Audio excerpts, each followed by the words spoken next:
அண்மை செய்தி. சென்னை வலசரவாக்கம் சௌத்ரி நகர் 1வது தெருவில் உள்ள பங்களா ஒன்றில் பெரும் தீ விபத்து ஏற்பட்டுள்ளதாக தகவல் வெளியாகியிருக்கிறது. வீட்டுக்குள் சிக்கியவர்களில் நடராஜன் என்பவரும் அவரது தங்கம் என்பவரும் உயிரிழப்பு என தகவல் வெளியாகியிருக்கிறது. இது குறித்தான கூடுதல் விவரங்களோடு இணைந்திருக்கிறார் செய்தியாளர் கதிரவன். வணக்கம். என்ன நடந்தது? முழு விவரங்களையும் பகிரலாம். சென்னை வலசரவாக்கம் சௌத்ரி நகர் 4வது தெருவில் பங்களா வீடு ஒன்றில் திடீரென தீ விபத்தானது ஏற்பட்டிருக்கிறது. தகவல் அறிந்து தீயணைப்பு துறையினர் மற்றும் காவல்துறையினர் சம்பவ இடத்துக்கு சென்றிருக்கிறார்கள். அங்கு சென்றபோது உள்ளே ஒரு குடும்பத்தை சேர்ந்த வயதானவர்கள் 4 நபர்கள் உள்ளிட்ட 5க்கும் மேற்பட்டோர் சிக்கியிருக்கிறார்கள். அதில் ஒருவர் மீட்கப்பட்டிருக்கிறார்.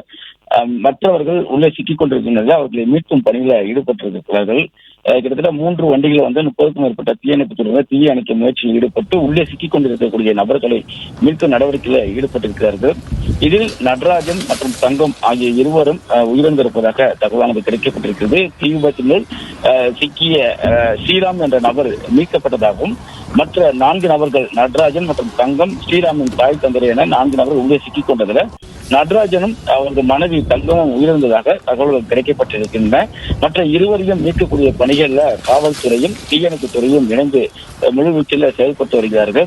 தீ மலமளவன பெரிய அளவில் பரவி வருவதற்கான காரணத்தினால இந்த தீயை அணைக்கும் முயற்சியில் ஈடுபட்டு இருப்பதாகவும் இந்த தீ விபத்துக்கான காரணம் குறித்து விசாரணைகள் நடைபெற்று வருவதாகவும் தெரிவிக்கப்பட்டிருக்கிறது. தற்போது அந்த பகுதியில் மழை பெய்து வரக்கூடிய நிலையில தீயை முழுவதுமாக அணைக்கும் பணியில் ஈடுபட்டிருப்பதாகவும் போலீசார் தரப்பால் தெரிவிக்கப்பட்டிருக்கிறது. தற்போது நடராஜன் மற்றும் அவரது மனைவி தங்கம் ஆகியோர் உயிரிழந்திருப்பதாக முதற்கட்ட தகவல்கள் கிடைக்கப்பட்டிருக்கின்றன. வலசரவாக்கம் துணை ஆணையர் உள்ளிட்ட காவல்துறை உயர் அதிகாரிகளும் சம்பவ இடத்துல தற்போது இருக்கிறார்கள்.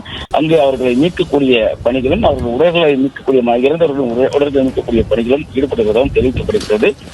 இந்த தீ விபத்துக்கான முழுமையான காரணங்கள் இதுவரை தெரியவில்லை என்றும் போலீசார் தரப்பால் தெரிவிக்கப்படுகிறது.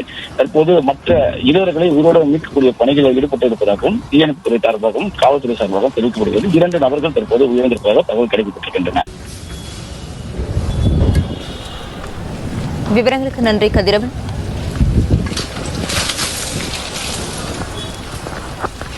பிளே ஸ்டோர் மற்றும் ஆப் ஸ்டோரில் இருந்து பாலிமர் செயலியை QR கோடு மூலம் பதிவிறக்கம் செய்யுங்கள்.